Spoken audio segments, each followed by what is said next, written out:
அதனால இப்ப நீங்க ஆவலா எதிர்பார்த்துட்டு தான் கூட்டணி முடிவு என்னன்னு தான் கேட்பீங்க.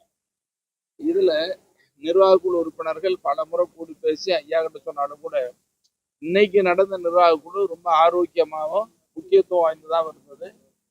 கூட்டணி 2 நாட்களில் ஐயா உங்களுக்கு தகவல் சொல்லிடுவாங்க, மிக விரைவில் சொல்லுவாங்க. சசிகலாவோட கூட்டணி போறது வாய்ப்பு இருக்கா? ஏதாவது பேச்சுவார்த்தை பண்ணதா? அதாவது எந்த கூட்டணி யாரோட கூட்டணிங்கிறத இப்ப நாங்க புதிய சொல்ல முடியாது. சொல்றது இப்ப நான் ஒண்ணு சொல்லி நீங்க செய்தி போடுவி மக்கள் மத்தியில அது சரியா இருந்தா மக்கள் மத்தியில நம்பிக்கை இருக்கும்.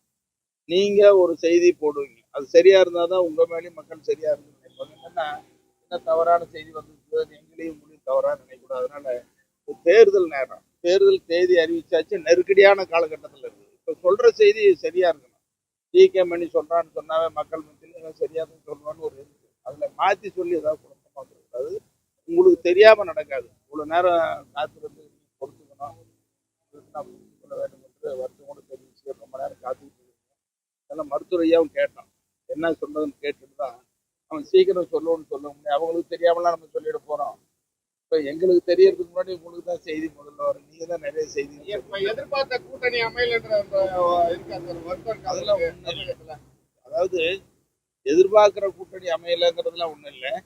எந்த கூட்டணி சரியா இருக்கு, இன்னைக்கு மக்கள் மத்தியில் எப்படி ஆதரவு இருக்கு, எங்க நாங்கள் குறிப்பிட்ட தொகுதியில் நாங்கள் வெற்றி பெறணும், எங்க கட்சிக்கு ஐயா தலைமையில் கட்சிக்கு அங்கீகாரம் வரணும், இதெல்லாம் தான் பார்த்து பேசி அதனாலதான் கொஞ்சம் தாமதம். சின்னம் தொடர்பா என்ன விவாதிங்க? அது கேட்டோமா சின்னம் உங்களுக்கு கிடைக்குமா? கிடைக்காத பட்சத்தில் என்ன முடிவு வச்சிருக்கீங்க? அது நல்ல முடிவா வரும். ஏன்னா அது நீதிமன்ற பிரச்சனை, நீதிமன்றத்துக்கு நல்ல முடிவு வரும்னு ஐயாவும் நம்பிக்கையோட பார்த்துருக்காங்க. நீதிமன்றத்தின் செயல்பாடு எப்படி இருக்குங்க? நீதிமன்றத்தினுடைய செயல்பாடுகளை நீங்க பார்த்துட்டு இருக்கீங்க. எங்களோட உங்களுக்கு தான் நீதிமன்ற செயல்பாடு அதிகமாக தெரியும். நிர்வாக குழு கூட்டம் வந்து முழுமையா முடியாம அருளும் மா.க. ஸ்டாலின் அதுல மா.க. ஸ்டாலினுக்கு உடம்பு சரியில்லை, காய்ச்சல் அதிகம். நீ பாத்தீங்கன்னா மாஸ்க் போட்டு தான் வந்தார், இங்கே உட்கார்ந்துருக்கவே முடியல. அது சாப்பிட கூட காய்ச்சல் உடம்பு பொறுத்தாரு. அருளுக்கும் வந்து ஒரு நிகழ்ச்சி இருக்கு, உங்களை பார்த்து சொல்லிட்டு தானே போயிருப்பாரு. பிரதான கூட்டணியில இடம்பெற முடியாத ஒரு சூழல்ல பாமக இருக்கா? நல்ல கூட்டணியா வருங்கிறது ஐயா சொல்லியிருக்கிறாரு. நம்பிக்கையோட எந்த கூட்டணி எப்படின்லாம் இப்போ சொல்ல முடியாது இல்லை. தேர்தல் நெருங்கின நேரம் கொஞ்ச நேரத்துக்கு தேர்தல் அரசியல் அதாவது ஐயாவினுடைய தனித்தன்மை, அவருடைய சக்தி தமிழ்நாட்டில் இருக்கிற அரசியல் கட்சிகளுக்கும் மக்களுக்கும் போகணும்.